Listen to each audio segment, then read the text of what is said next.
Yeah, I would love to see, not to get like academic and nerdy on it, but I would love to see a public health approach to the issue of domestic violence. And It really is kind of like a virus, yeah, right? yeah, I was thinking about that earlier.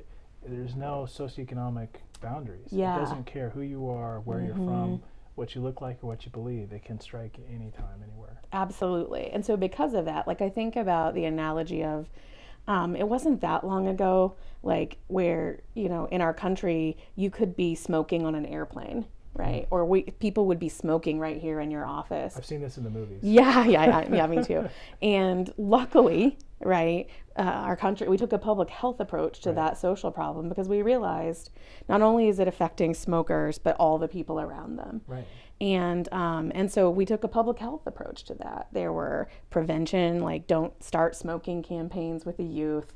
There were incentives that were given in health insurance plans. If you'll stop smoking, you'll get a bonus.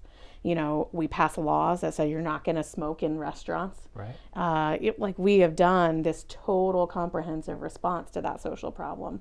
And it's worked out great for us by and large. I'm sure there's still problems, but and I know we have vaping now and there's that whole issue. But it's a huge improvement over where we were. yes, huge improvement. And I think that's what domestic violence response deserves is a total full-blown public health approach. And I've seen throughout my time like little pockets of that, but not sort of a robust, total, comprehensive, organized effort. And there was an effort, gosh, it's probably been 10 years ago. The CDC was creating that model, and I think the project just lost funding. Like, I think that they got so far and then it lost funding, but we use parts of that. So the part that we're applying, of course, there's the prevention work, but we also are using the coordinated community response model. So we have a monthly meeting with all of the sort of partners and we come together to go, how do we respond better? Right. What can we do differently? And so we've got parts of that going on here, but I think you're right. Like we shouldn't just be paying attention to this in October.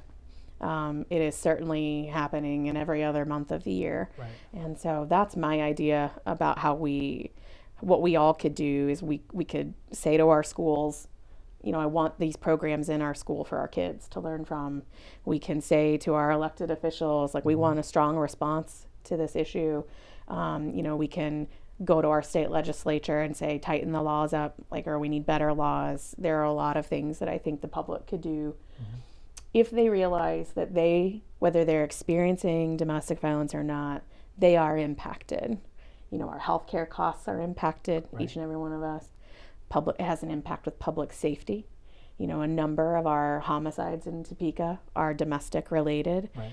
And that, not only costs resources, but it's the most dangerous call for law enforcement officers to respond to. Absolutely. So whether you're experiencing it or not, we all should be invested in the solution. So. Well, I'm sold. Excellent. Let's do it. How do we proceed? Right. Let's make a plan. Yeah, let's do it.